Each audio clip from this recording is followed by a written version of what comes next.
여러분, 예수님을 잘 믿으면 누구나 다 풍성한 삶을 누리고 그래서 기쁘고 행복하게 되는 것이 정상일 것입니다. 그렇죠? 하나님께서는 분명 하나님의 자녀들에게, 하나님을 믿고 하나님을 사랑하는 자들에게 은혜를 베풀어 주시고 풍성한 복을 내려 주십니다. 그것이 우리를 향한 하나님의 뜻이기도 합니다. 그런데요, 우리의 현실 속에서 때로는 이해할 수 없는 일들이 일어나곤 합니다. 열심히 신앙생활 하는 사람들에게 큰 어려움이 찾아오기도 하고요. 열심히 기도한다고 했는데 오히려 기도 안 할 때보다 힘든 일을 경험하기도 합니다. 예수 믿어서 잘 되는 것도 있지만 안 되는 경우도 많습니다. 오히려 예수님 때문에 손해를 보기도 하고 또 부당한 대우를 받기도 합니다. 예수님 때문에 사람들과의 관계가 서먹해지기도 하고 또 따돌림을 당하게 되기도 합니다. 자, 믿는 사람들이 보란듯이 정말 믿지 않는 사람들보다 잘 되고 잘 살면 참 좋겠는데 그렇지 못할 때면 참 할 말이 없습니다. 예수 믿어서 잘 된 게 뭐냐? 라고 하는데 정말 대답할 말도 없고 보여줄 것도 마땅하지 않을 때가 있습니다. 아마도 여러분 중에 그런 비슷한 경험을 하신 분들이 있을 것입니다. 여러분, 왜 그럴까요? 왜 우리 크리스찬들에게 뜻하지 않는 고통이나 이런저런 어려움들이 찾아오는 것일까요? 하나님께서 정말 전능하신 분이시라면 하나님의 자녀들이 이 땅 가운데서 정말 풍성하고 행복한 삶을 살기를 원하신다면 당연히 어려움을 겪고 있는 성도들을 지켜주셔야 되는 것 아닌가 그런 생각을 해보게 됩니다. 어떻습니까, 여러분? 여러분도 그런 궁금증이 있으시죠? 자, 이런 의문에서 제대로 답을 얻기 위해서는요, 먼저 우리 인생이 무엇인가에 대해서 좀 생각해 봐야 할 것입니다. 여러분, 인생이 뭘까요? 우리 삶이 뭘까요? 어떤 사람에게는 인생은 낳다가 죽는 것이라고 생각합니다. 태어났으니까 때가 되면 죽는 것, 그것이 인생이라고 생각하는 사람들이 있습니다. 자, 낳다가 죽는 것이 우리 인생이라고 생각하면 무조건 여기서 잘 살아야 됩니다. 살아있는 동안에 잘 사는 게 중요합니다. 잘 먹고 잘 입고 잘 노는 게 중요합니다. 그렇죠? 왜냐? 죽으면 다 끝나기 때문에, 죽으면 끝이기 때문에 그렇습니다. 그래서 그런 사람들에게는 얼마나 잘 버는지, 얼마나 큰 집에 살고 있는지, 얼마나 좋은 차를 타고 다니는지 이것이 중요하고 거기에 관심이 많습니다. 그리고 그것에 따라서 인생을 평가하게 됩니다. 하지만 우리 인생은 그것이 전부가 아니라고 하는 것입니다. 그저 낳다가 태어났다 죽는 것이 우리 인생의 전부가 아니라 그 이후가 더 중요하다는 것이죠. 그래서 비록 여기서 좀 못 먹고 못 살아도 인생을 끝내는 그날 그 너머의 영원한 세상에서 진정한 기쁨을 얻기 위해서 노력을 합니다. 그런 사람들에게 있어서 인생은 그저 즐기고 누리는 시간이 아니라 사명을 감당해야 될 시간들이 되는 것입니다. 2008년 5월에 영국에서 이런 일이 있었습니다. 62세가 된 존 브래드릭이라고 하는 사람이 있었는데 이 사람이 병원에서 진단을 받았는데 췌장암에 걸렸다고 했습니다. 그는 의사로부터 6개월밖에 더 이상 살 수 없다는 판정을 받았습니다. 청천벽력 같은 일이었죠. 이렇게 되자 이 브래드릭은 남은 6개월 동안 좀 마음대로 살아야겠다라고 생각해서 모든 재산을 다 처분했습니다. 직장도 그만두고 집도 팔고 아무튼 가지고 있는 모든 걸 다 팔아서 그동안 못했던 일들을 하고 즐기고 싶은 것 다 즐기고 온갖 진귀한 것들 다 먹어보고 또 샀습니다. 그렇게 6개월을 흥청망청 원 없이 즐기며 살았는데 그러다 보니 평생 모은 재산을 6개월 동안 다 써버렸습니다. 그런데 6개월이 지났는데 안 죽는 겁니다. 멀쩡한 겁니다. 죽는 건 무사하고 어디 하나 아픈 것도 없습니다. 그래서 병원에 다시 가서 진찰을 받았는데 웬일입니까? 암이 아니라는 겁니다. 처음 진찰을 할 때 오진을 했다는 거죠. 온몸이 아주 건강하다는 겁니다. 글쎄요, 사실은 이보다 더 기쁜 소식이 어디 있겠습니까? 그죠? 이제 안 죽는다는데, 건강하다는데 이 얼마나 기쁜 소식입니까? 하지만 이 사람은 하나도 기쁘지가 않았습니다. 왜 그럴까요? 가진 거 다 써버렸으니까. 결국 이 사람은 병원을 상대로 소송을 제기했다고 합니다. 억울하다고, 자기가 쓴 돈 다 물어달라고 소송을 냈다고 합니다. 이 소송의 결과가 어떻게 된지 저는 잘 모르겠습니다. 그 이후에는. 자, 이런 비슷한 일이 한국에서도 있었습니다. 어떤 분이 병원에서 검진을 받았는데 위암 말기라는 판정을 받았습니다. 이제 6개월밖에 살 수 없다는 통보를 받았습니다. 이분은 신앙생활 열심히 하는 교회 집사님이었습니다. 이 집사님이 의사로부터 그 판정을 받았을 때 너무나 절망이 되었습니다. 내가 지금까지 열심히 신앙생활을 했는데 왜 나에게 이런 일이 생기는 것일까? 하나님께 원망도 했습니다. 하지만 기도하는 가운데 이 집사님은 이 남은 6개월만이라도 내가 제대로 살아야겠다는 생각을 하게 되었습니다. 이 집사님 역시 가지고 있는 모든 거 다 정리를 했습니다. 직장도 그만두었습니다. 평소 아끼는 물건들을 모아서 지인들에게 하나 둘씩 다 나눠주기 시작했습니다. 옷장을 열어서 옷도 나누어주고 가방도 신발도 다 나누어주고 그리고 남은 돈으로 가족과 함께 한 시간을 보냈습니다. 가족과 함께 선교여행도 갔습니다. 그러면서 얼마나 열심히 기도했는지 모릅니다. 이제 헤어지게 될 가족을 위해서 기도하고 또 다하지 못한 사명을 위해서 기도하고 그렇게 시간을 보냈습니다. 그런데 6개월이 지났는데 안 죽습니다. 죽질 않는 겁니다. 오히려 더 건강해졌습니다. 그래서 병원에 가봤더니 오진으로 판명이 된 겁니다. 그래서 사람들이 말합니다. 아니 집사님 돈도 다 쓰고 가진 거 다 다른 사람들에게 나눠줘 버렸는데 이제 어떡합니까? 후회하지 않으십니까? 병원에 소송이라도 해야 되는 거 아닙니까? 그런데 이 집사님이 이렇게 대답을 했습니다.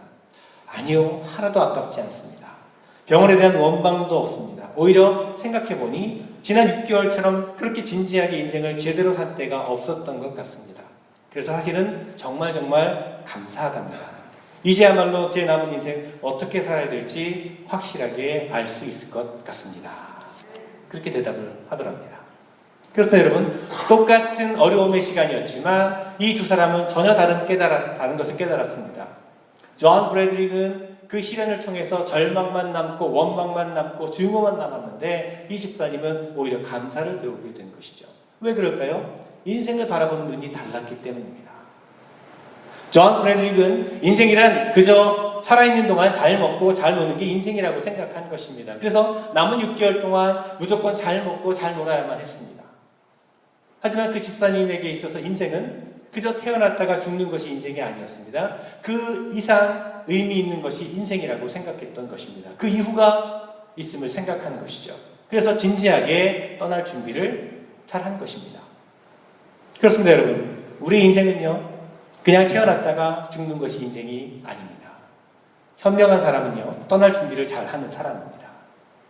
그 이후가 있음을 알고 그 너머에 영원한 세상이 있음을 알고 그래서 어떻게 살 것인가를 잘 준비하는 사람, 그 사람이 지혜로운 사람이요 복된 삶을 사는 사람일 것입니다.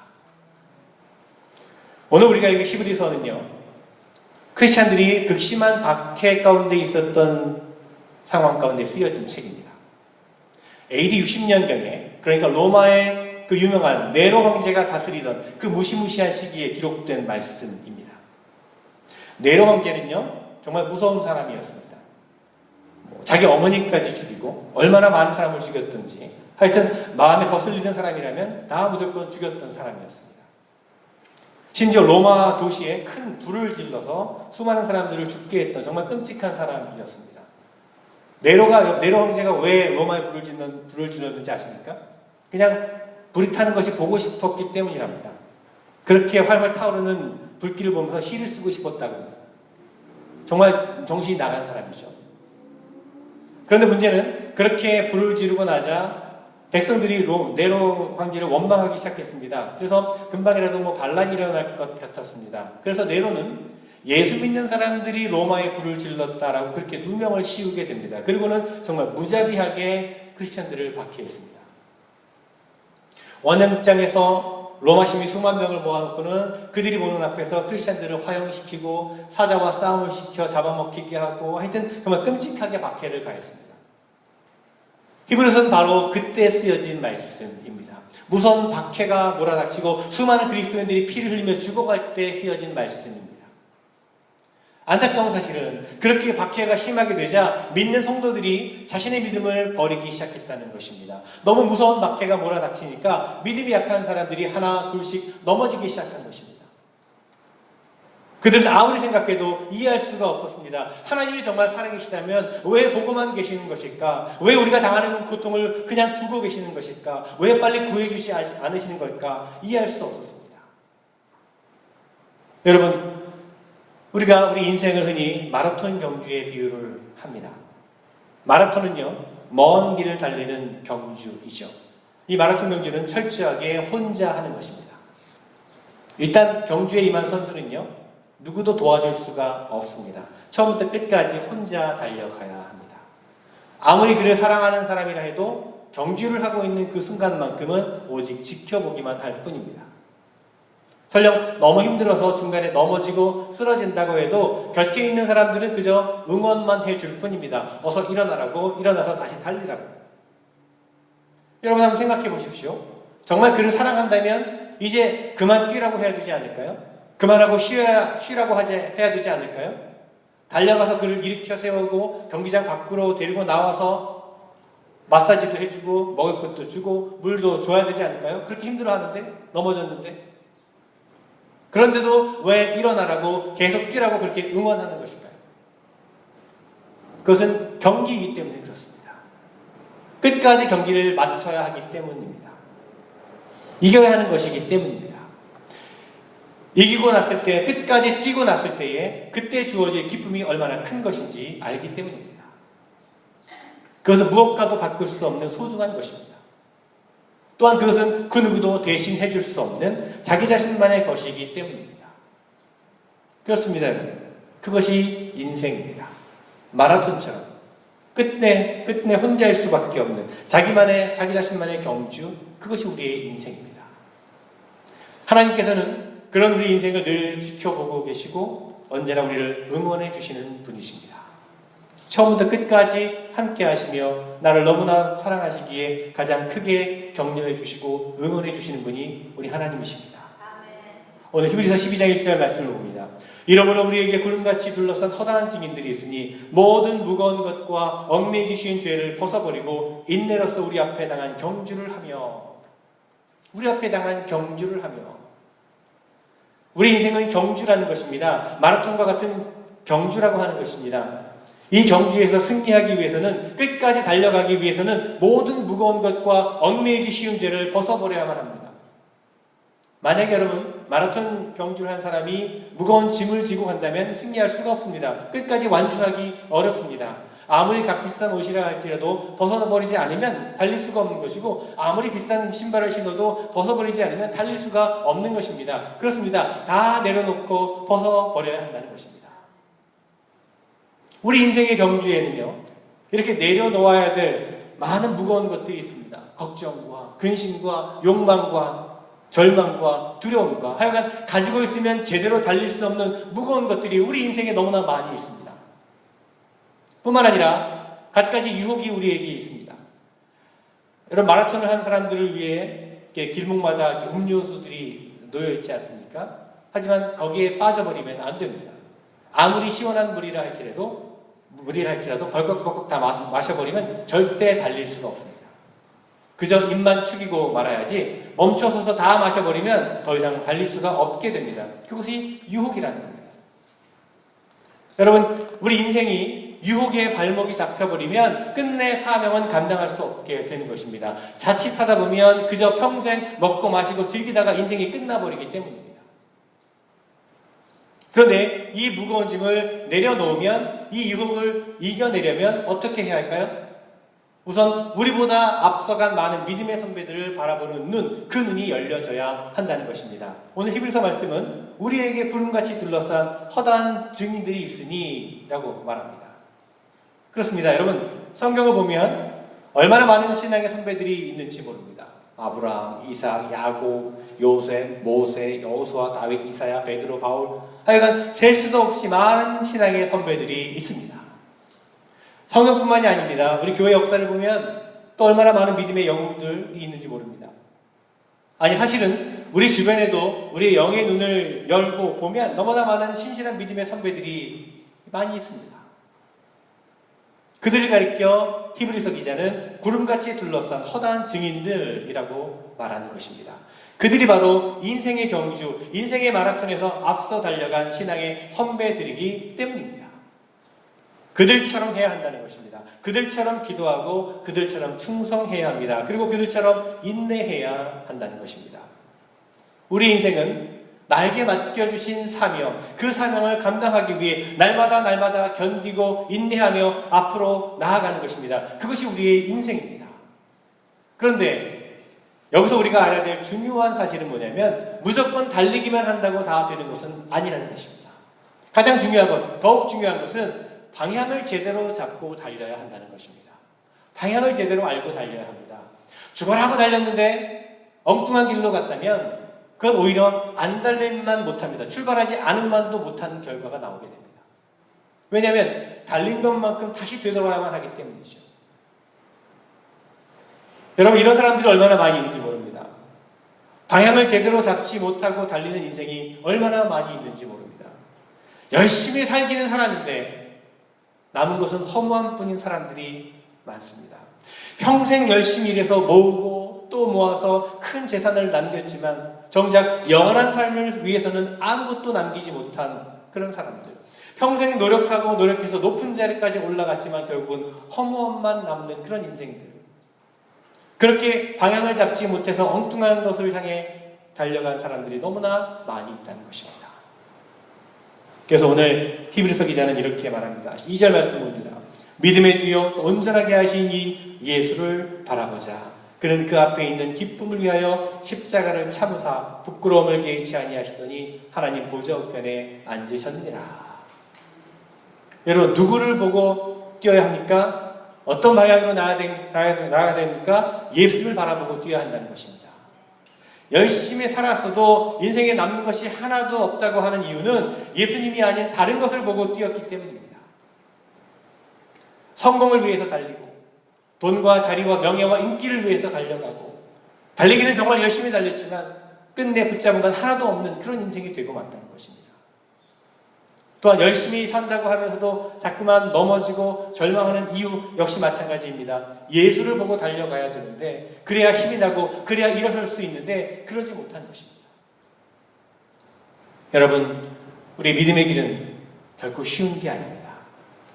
좁은 길이기 때문입니다. 십자가의 길이기 때문에 그렇습니다.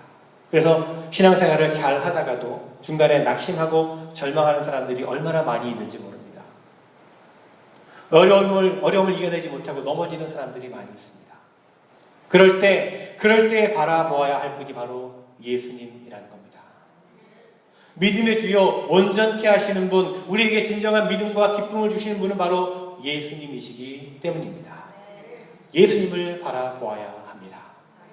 사실 우리가 예수님만 바라볼 수 있다면 못 견딜 것이 없습니다. 참지 못할 것이 없습니다. 우리를 위해 몸소 겪으신 그 고난과 십자가의 길, 그 길만 생각하면 견디지 못할 것이 없다는 것입니다. 그래서 히브리서는 다시 말합니다. 3절을 봅니다. 너희가 피곤하여 낙심하지 않기 위하여 죄인들이 이같이 자기에게 거역한 일을 참으신 일을 생각하라. 그럽니다. 예수님은 사람들의 모욕과 배신과 거부를 다 참으셨다는 것입니다. 예수님은 십자가도 참고 온갖 수치와 부끄러움도 다 참으셨다는 것입니다. 그 예수님을 바라보면 못 견딜 게 어디 있고 못 참을 게 어디 있겠냐는 것입니다. 게다가 예수님이 그렇게 참고 참으셔서 그래서 어떻게 되었습니까? 하나님 보좌 우편에 앉으셨다는 것입니다. 여러분, 우리 인생은 그저 났다가 죽는 것이 우리 인생이 아닙니다. 여러분, 인생은 왔다가 가는 것입니다. 우리 인생은 목표를 향해서 우리 주님을 바라보며 달리고 또 달려가는 것입니다. 여러분, 눈을 들어 보시기 바랍니다. 우리 앞에 구름같이 둘러싼 허다한 증인들이 있습니다. 신앙의 증인들이 있습니다. 믿음의 선배들이 있습니다. 알고 보면 여러분, 우리가 혼자 뛰는 것이 아닙니다. 그들과 함께 뛰는 것입니다. 수많은 신앙의 선배들과 함께 주님을 향해 달려가는 것입니다. 그들처럼 기도하고 그들처럼 인내하고 그들처럼 노력하면서 열심히 달리고 또 달려가는 것입니다. 그렇기 때문에 인생은 어쩌면 힘든 것이 당연한지도 모릅니다. 달리고 또 달리는 것이기 때문에 힘이 드는 것입니다. 물론 힘들지 않을 수도 있습니다. 여러분, 달리기를 그냥 멈추면, 그냥 그 자리에 주저앉아버리면, 거기서 먹고 마시고 즐기면 그러면 하나도 안 힘들 수 있습니다. 여러분, 그것이 부러우십니까? 그렇게 주저앉아 먹고 마시고 끝내는 그 인생이 부러우십니까? 바라기는 그 유혹으로부터 넘어지지 않는 우리가 되었으면 좋겠습니다. 여러분, 지금 여러분 누구를 바라보고 계십니까?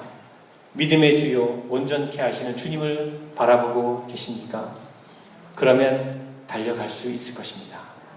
아무리 힘들어도, 아무리 어려워도 끝까지 달려갈 수 있을 것입니다. 그 심한 박해와 고통 가운데서 히브리서 기자는 이렇게 고백을 합니다. 믿음의 주요 또 온전케 하시는 이 예수를 바라보자. 여러분, 우리 인생길에서 주님을 바라보는 우리가 되기를 바랍니다. 힘들고 어려운 인생길에서 평안과 위로와 이김을 주시는 주님을 바라보고 끝까지 달리기를 멈추지 않는 여러분 모두가 되시기를 간절히 주님의 이름으로 축원을 드립니다. 기도하겠습니다. 주님, 우리가 살아가는 인생의 길은 참 힘들고 외로운 길일 수밖에 없음을 고백합니다.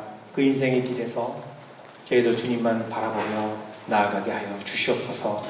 무거운 짐을 벗어버리고 유혹에 빠지지 않으며 나아가게 하여 주시옵소서.